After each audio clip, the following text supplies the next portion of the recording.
जय हिंद दोस्तों, स्वागत है आपके अपने YouTube चैनल धीरज जी क्लासेस में। मैं धीरज यादव आज आप लोगों के लिए बहुत ही महत्वपूर्ण प्रश्न लेकर आया हूं, जो प्राचीन इतिहास का पूरे 700 प्रश्न का ये सेट है। और आज ये दूसरा क्लास है। जिन्होंने इससे पहले का एक क्लास नहीं देखा है तो वो हमारे चैनल के पेज में जाकर देख सकते हैं। और आप लोग जिस तरह अपने जोश और जुनून के साथ अपनी तैयारी कर रहे हैं, आप लोगों को इसी तरह जोश और जुनून के साथ तैयारी को बरकरार रखना है और आने वाले आर्मी एग्ज़ाम में आप लोगों को फतेह हासिल करना है। जब तक कि आपकी एग्ज़ाम क्लियर ना हो जाए, आप लोग उसी जोश और जुनून के साथ तैयारी करते रहना है। और जो भी भाई हमारे चैनल पर नए आए हैं तो हमारे चैनल को सब्सक्राइब कर लें और बेल आइकन दबा लें, ताकि हमारा नोटिफिकेशन सबसे पहले आप तक पहुंचे। और यहाँ पर आर्मी की JK GS की तैयारी कराई जाती है, इसलिए आप लोग इसे ध्यान से देखेंगे। और आज के सेशन का हमारा पहला प्रश्न है, सिंधु घाटी सभ्यता में नर्तकी की एक कांस्य मूर्ति कहाँ से मिली है? तो यह मोहनजोदड़ो से मिली है। सिंधु घाटी सभ्यता के लोगों ने नगरों तथा घरों को बनाने के लिए कौन सी पद्धति अपनाई थी? तो यह ग्रिड पद्धति जो है अपनाई थी। हमारा नेक्स्ट प्रश्न है, सिंधु सभ्यता में मुख्य फसल कौन सी थी? तो यह गेहूँ तथा जौ थी। सिंधु सभ्यता के लोग मिठास के लिए किसका प्रयोग करते थे? तो यह शहद का करते थे। मोहनजोदड़ो की खोज किसने की थी? तो यह रखाल दास बनर्जी ने 1922 ईस्वी में किया था। आर्यों द्वारा निर्मित सभ्यता की कौन सी सभ्यता थी? तो यह ग्रामीण सभ्यता थी। दोस्तों, मैं जल्दी जल्दी प्रश्न इसलिए करा रहा हूँ ताकि हमारा ये जो प्रश्न है बहुत ज़्यादा है, तो इसलिए आप लोग इसे कम समय में और जल्दी तैयारी हो सके और रिवीजन के तौर पर आप लोग इसे सुनेंगे। आर्यों की भाषा कौन सी थी? तो यह संस्कृत थी। हमारा नेक्स्ट प्रश्न है, आर्यों का समाज किस प्रकार का था? तो यह पितृ प्रधान जो है आर्यों का समाज था। वैदिक सभ्यता में जीवन भर अविवाहित रहने वाली महिलाओं को क्या कहा जाता था? तो यह अमाजू कहा जाता था। आर्यों का मुख्य पेय पदार्थ क्या था? तो यह सोमरस था मुख्य पेय पदार्थ। हमारा नेक्स्ट प्रश्न है, आर्यों के मनोरंजन के मुख्य साधन क्या थे? तो यह संगीत, रथदौड़ और घुड़दौड़ जो है आर्यों के मनोरंजन के मुख्य साधन थे। आर्यों का मुख्य व्यवसाय क्या था? तो यह पशुपालन एवं कृषि जो है आर्यों का मुख्य व्यवसाय था। हमारा नेक्स्ट प्रश्न है, 16 महाजनपदों के बारे में किस बौद्ध ग्रंथ में जानकारी मिलती है? तो यह अंगुत्तर निकाय में 16 महाजनपदों के बारे में जानकारी मिलती है। मगध जनपद की राजधानी कहाँ थी? तो यह राजगिरी थी। गांधार जनपद की राजधानी कहाँ थी? गांधार जनपद की राजधानी कहाँ हुआ करती थी? तो यह तक्षशिला हुआ करती थी। हमारा नेक्स्ट प्रश्न है, जैन धर्म के संस्थापक एवं प्रथम तीर्थंकर कौन थे? तो यह ऋषभ देव थे। जैन धर्म के 24वें एवं अंतिम तीर्थंकर कौन थे? तो यह महावीर थे। महावीर का जन्म 540 ईसा पूर्व में कहाँ हुआ था? तो यह कुंडग्राम जो वर्तमान में वैशाली है। महावीर के बचपन का नाम क्या था? तो यह वर्धमान था। हमारा नेक्स्ट प्रश्न है, महावीर के प्रथम अनुयायी कौन थे? तो यह जामिल, जो कि बाद में चलकर महावीर का दामाद बने। महावीर के अनुयायी को क्या कहा जाता था?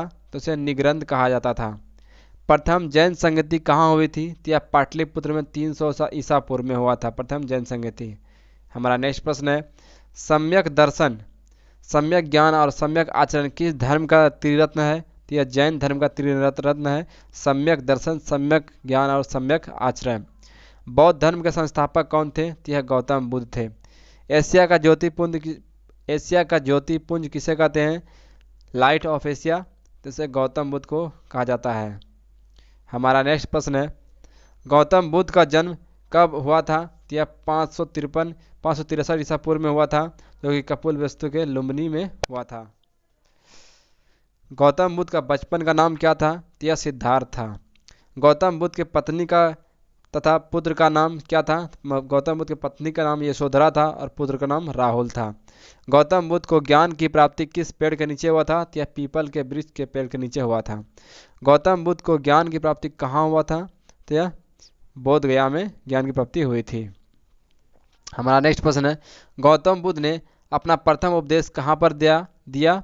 यह सारनाथ में दिया था। गौतम बुद्ध की मृत्यु को बौद्ध धर्म में क्या कहा जाता है? तो यह महापरिनिर्वाण कहा जाता है। गौतम बुद्ध की मृत्यु कब हुई थी?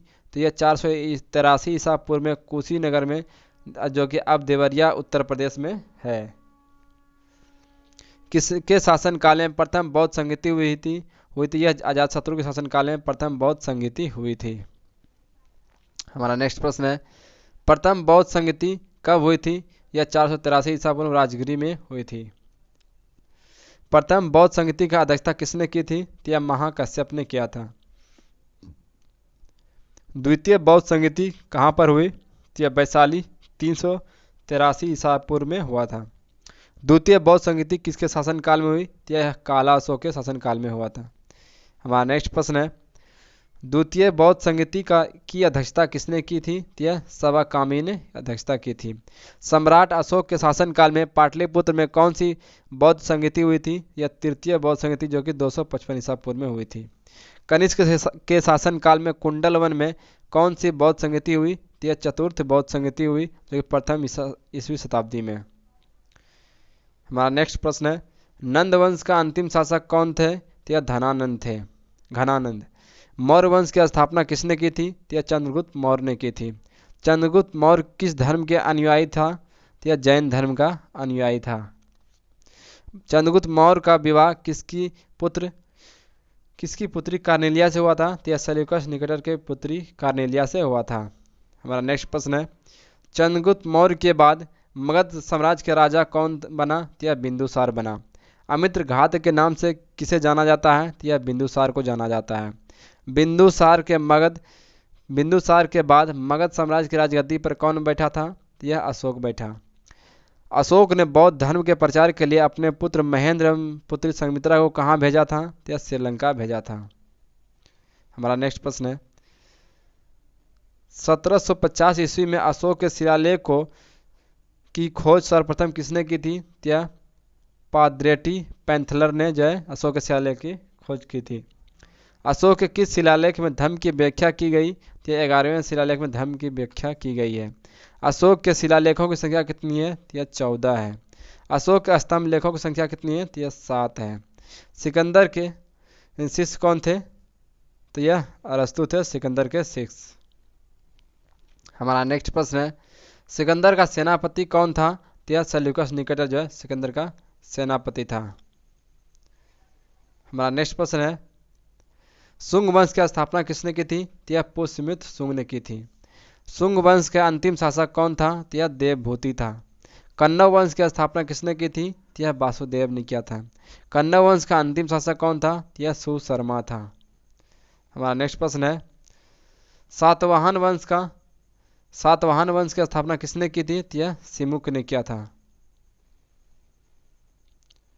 यहाँ पर नोट में दिया हुआ है, भारत पर आक्रमण करने वाले विदेशी आक्रमणकारियों के क्रम इस प्रकार है।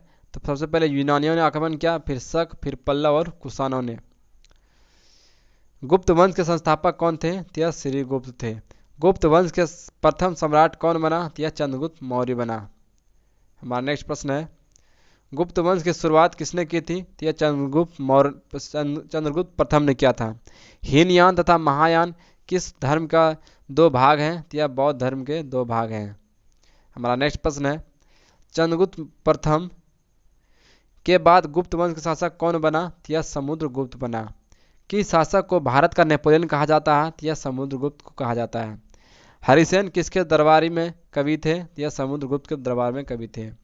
कनिष्क किस वंश के शासक था? तो यह कुषाण वंश के शासक थे।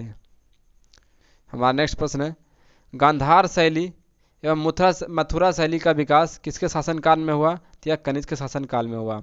किसे भारत का आइंस्टीन कहा जाता है? तो यह नागार्जुन को कहा जाता है। माध्यमिक सूत्र की रचना किसने की थी? तो यह नागार्जुन ने किया था। नालंदा विश्वविद्यालय की स्थापना किसने की थी? तो यह कुमारगुप्त ने किया था। गुप्त वंश का अंतिम शासक कौन है? तो यह विष्णुगुप्त है।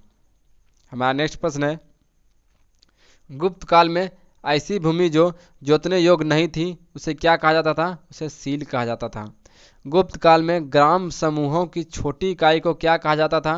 उसे पेठ कहा जाता था। गुप्त काल में कौन सा शहर सर्वाधिक महत्वपूर्ण व्यापारिक केंद्र था? तो यह उज्जैन था। गुप्त काल में स्वर्ण मुद्राओं को क्या कहा जाता था?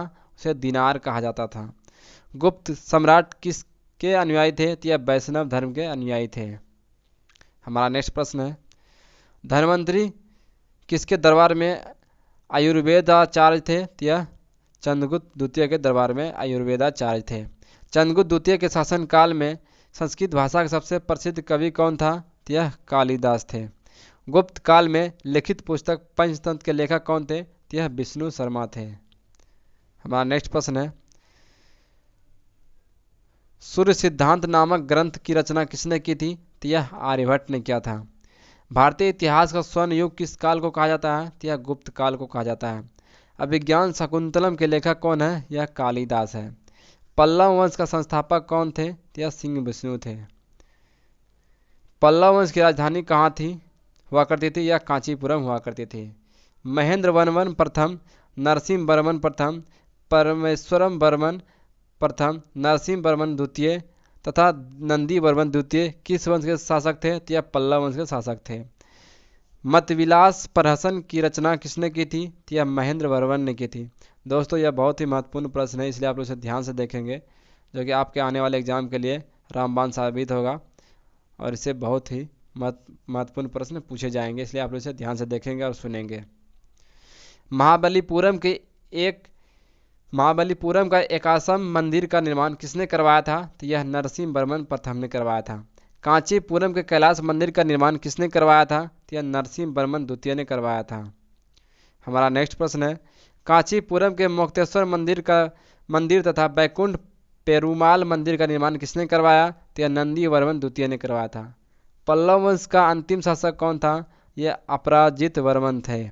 राष्ट्रकूट वंश के संस्थापक कौन थे? तो यह दंती दुर्ग थे।